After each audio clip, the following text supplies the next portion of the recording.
The final college football rankings were released ahead of conference championship weekend, and Alabama gets the nod over the two other SEC teams, Ole Miss and South Carolina, as well as Miami, who just blew a 21-point lead to Syracuse. A lot to discuss about this, but let's start with Alabama, who does get the nod. And unless SMU loses to Clemson, which is very, very possible, they are going to be in the college football playoff. Which is awesome for SMU. First year in the ACC. What a program that, I wasn't the heyday of the Ponies. I wasn't around for, but I'm well aware of what they used to be. Great. I would love for that program to be resurrected. Now, I don't know how much this success has to do with, the landscape of the ACC or if they're an ascending program. I'll say one thing. They're fun to watch. SMU has money. Yeah, a lot of money, a huge endowment, a lot of rich people around that program. They were able to buy their way into the ACC. Yeah. So in this landscape, you don't go there without, my dad owns this. Well, my dad owns that. So this landscape of NIL, SMU is a very intriguing team that especially, they bought their way in the ACC last year, but that money's going to come back and all of a sudden they're going to be able to go after some top prospects. They're in the ACC. Wouldn't shock me at all if they become a team that consistently is in this position. I do think that Clemson game is going to be very, very interesting. And we'll talk about what happens if SMU loses, because that will once again be an intriguing conversation. But let's stick with Alabama. How do you view this, the fact that they got in, one over Miami, and then two, there was a spot where Miami kind of only they fell in between all three SEC teams, which is very odd. They're all very similar teams. You're either behind them all or you're in front. Yeah, so I agree. So I thought that was extremely odd. But let's stick it to the SEC conversation and Ole Miss. You think they made the right call going to Alabama? I don't hate it. I wouldn't have done that. I would have had Ole Miss ahead of Alabama. You can go toe-to-toe with each of them. Alabama beat the brakes off of LSU, who Ole Miss lost to. Ole Miss beat the brakes off of Georgia. 3 scores against a Georgia team that many people think can go and win. I mean, it's the best win in the country this year. I don't think there's any doubt about it. Yeah. Maybe. Yeah. It's the best win in the country. Like, it's like when you think about the way they dominated Georgia going into Austin. Yeah, but because Georgia beat Austin, I think that's more impressive. Yeah. Like Ole Miss, it's the best one in the country. Yeah. And then you got Alabama getting the brakes beat off of them by an Oklahoma team that, yes, they had Jackson Arnold. It wasn't the same Oklahoma team that Texas had played, but they still got them. Like, there's no way that team should be in the college football playoff. And then they didn't even get off the bus against their biggest rival in Tennessee. And in that same breath, Ole Miss, you lost to LSU when you shouldn't have. You lost to Kentucky when you really shouldn't have. But then you beat the brakes off of South Carolina. And Alabama barely survived South Carolina. And South Carolina fans, shut the hell up. Yeah. Like, listen, you're fun to watch. I'm an LSU fan. You probably should have won that game. You win that game, you're in. None of this is even a conversation. Lenore Sellers is an absolute joy to watch. One of the best defensive lines in the country, if not the best defensive line in the country. You're a college football playoff team in most every other year. It just wasn't your year. You're boo-hooing to people that are, like, looking at you crazy sideways, like, you lost to both of those teams. Yeah. It has to matter. Like, that has to matter. Yeah. Bama, Ole Miss, I wouldn't be mad either way. I would have leaned Ole Miss, though. Yeah, I think Bama and Ole Miss. I mean, when I'm just looking at teams that can win a national championship, it's Bama or Ole Miss. And I think at the end of the day, we can talk about resumes. They're all very similar. You can make arguments for all these. If you're South Carolina, you can say Lenore Sellers got injured against LSU. We would have won that game. And it sucks that it happened because they probably would have won that game had that happened. But we don't know, so it's hard to make that case. I think that's the only real argument South Carolina had because they did lose to both of those teams. And then when I'm just looking at all three of these teams, I'm sorry, South Carolina. I loved your team. I love Lenore Sellers. I think he's going to be a huge problem in the league next year. And if you can surround him with talent, I think you have a legitimate chance to win in this world where everything is very, very even. So don't put your heads down. It's okay. This year was only going up. This year wasn't your year. It was never going to be your year. Yes, you would have had a playoff yourself, you probably would have gotten eliminated in the first round. Alabama and Ole Miss, they're going to be right there as maybe favorites or slight underdogs. And I don't think the gambling aspect should be put into it. But those are two teams that if they get hot, if they play their best football, they can beat anyone on any given Saturday. You can't say that about South Carolina. What I think is most disingenuous about the conversation surrounding this right here, this specific area of the rankings, is that Alabama got in on not on merit, but on name. And I don't think that's true even slightly.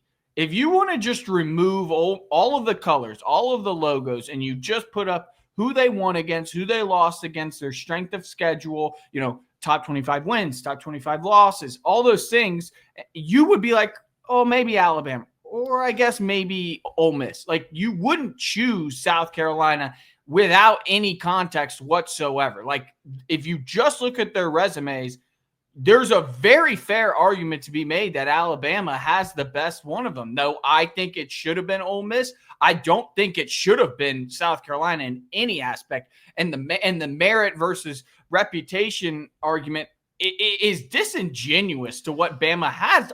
They beat Georgia. They beat the brakes off of LSU. Yes, they lost to Oklahoma, but I think you're just taking away stuff from an Alabama team that, hit and miss. When they hit, they might be the best team in the country. Yeah, I don't disagree. I don't hate it. I do think Ole Miss has the best one. I do think Ole Miss, when you look at eye test, has the most complete teams. They have the better, quote unquote, better losses. And the way they lost, they were to bad teams. But listen, dude, you just can't lose those games. Like, if Lane Kiffin had gone the whole season and not gone for it, he's probably undefeated. And I know I think that's what hurts Ole Miss fans the most. I don't know if you. Yes. You gotta live and die by this. You can say that, but if he doesn't do it all year, they win all those games. But how many instances did it work out in his favor? It didn't matter because they won by 30 in all those games. Like, in the games that they lost. LSU games, there was multiple drives that were continued by fourth down. Now, I don't know the specifics if they ended in points, but I think that without the specifics, I don't know. Listen, Lane Kiffin cost that team a chance at the national championship, and he was the only reason they're there. He's the only reason. But he cost them a chance at the national championship. You have a defense like Ole Miss, especially you got to learn your personnel. And Ole Miss hasn't had a defense like that. Lane Kiffin hasn't had a defense like that. If he played and just leaned on the fact that the defense was the strength of his team, took the points in situations, that team is at worst 11-1. And I think that's what makes Ole Miss fans sick. And I'm sick for you because, frankly, I do think you're one of the best teams in the country, but you lost those games and you have no one to blame but yourself. And Lane Kiffin, as much as he wants to sit there on Twitter and argue, you're the main culprit and why this team lost. I like Lane, but I want to get into the SMU thing because SMU, if they lose to Clemson, which I think is a very real possibility, how much is that going to be weighed by the committee? It's going to come down to, is it SMU or is it Alabama? Are they going to get not docked at all, even if they lose 35-10?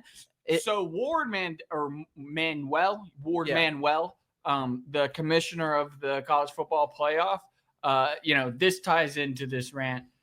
I have so many issues, and it has nothing to do with Bama, Ole Miss, South Carolina, Miami. It has nothing to do with that. It has everything to do with dropping Ohio State a minuscule amount while dropping Georgia, who lost to Ole Miss earlier in the year, a considerable amount outside of the playoff. Meanwhile, Michigan is a 500 football team, and they were unranked. And it was at Ohio State versus Georgia was at Ole Miss. That's number one. And number two, him just coming out already. And I think to a certain degree, you have to do this where conference championships you can't be knocked for making and playing an extra game, though they should matter when you're saying there's no other data points. If you're not playing this weekend, you are where you are. That is ludicrous. That's ludicrous. You cannot do that because those games impact other teams. Like, if Clemson goes out and beats SMU, I'm not arguing that Clemson should be in or SMU should be out, but Georgia beat the brakes off of Clemson, and we're getting real, transitive property game here. Georgia beat the brakes off of Clemson, and Ole Miss dominated Georgia. That has to matter.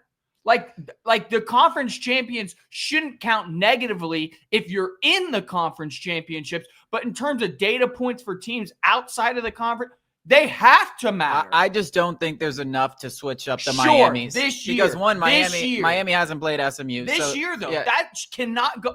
One, it's gonna happen eventually because there's too many data points. I just think that's so there'll stupid. There'll be a 16-team playoff next year, so it'll get even more like. And the automatic bid is crazy. The automatic bid and the Clemson and the going reseeding. There has to be reseeding. Oh, there's absolutely no doubt that things need to change about college football playoff. That is something. But back to SMU. That's crazy. I'm interested because here's my deal with SMU. SMU hasn't beaten anybody all season. They have a close loss to BYU. That was the only ranked team that they played so far this season. They've beaten a bunch of nobodies, and Clemson will be probably the best or the second best team that they played. If they go out there and lose that, as you said, to a team that got the brakes beat off them by Georgia, and it comes down to Alabama or SMU, I don't know how you go with SMU. I don't even care if it's a close game. Like, I'm sorry. You have to win to get because the simple fact, if SMU had a bunch like some good wins on their roster, right? If they had, at least 2 top 25 wins, we'd be talking about a different conversations. But when you have absolutely nothing to go off the fact that you beat the crap out of Cal and beat the crap out of TC, like